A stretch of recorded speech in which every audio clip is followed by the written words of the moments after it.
Egypt की पिरामिडों को सिर्फ राजाओं की मम्मी को रखने के लिए नहीं बनाया गया, बल्कि इसको बनाने का मकसद कुछ और था, जो कि लगभग 5000 सालों के बाद अब हमारे सामने आया है। इन पिरामिड को समय के उस दौर में बनाया गया जब इजिप्ट पूरी दुनिया में सबसे अमीर और ताकतवर सिविलाइजेशन हुआ करती थी, जिसकी वजह से ये कई सालों तक पूरी दुनिया का केंद्र भी था।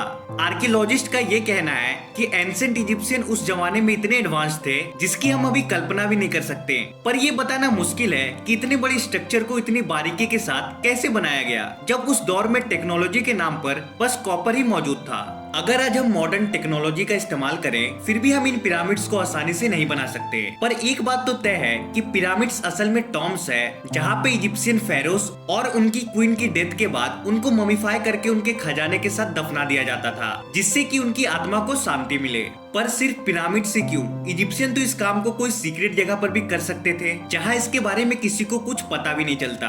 आर्कियोलॉजिस्ट को मिले कुछ एविडेंस ये बताते हैं कि वो पत्थर को रस्सी से बांधकर लाते थे और फ्रिक्शन को कम करने के लिए रेत को गीला रखा जाता था। ये बात इनकी वॉल पेंटिंग्स पे भी बखूबी ढंग से दिखाई गई है। पर जब निकोला टेस्ला ने इन पिरामिड्स को गहराई से समझा, तो उन्हें ये मालूम हुआ कि ये स्ट्रक्चर सिर्फ राजाओं की मम्मी को रखने के लिए नहीं बनाए गए, बल्कि इनका मकसद अर्थ की मैग्नेटिक फील्ड को इस्तेमाल करके उससे पावर जनरेट करने का था। निकोला टेस्ला की डेथ के बाद इस टॉपिक पर कई लोगों की नजर पड़ी। उस जमाने में जब इलेक्ट्रिसिटी का इन्वेंशन हुआ, तो निकोला को लगा कि इलेक्ट्रोमैग्नेटिक एनर्जी ही पिरामिड की एनर्जी का मेन सोर्स है। उनके हिसाब से पिरामिड के अंदर बने चेम्बर्स के नेटवर्क को मैनिपुलेट करने के लिए इजिप्शियन इलेक्ट्रोमैग्नेटिक एनर्जी का इस्तेमाल करते थे।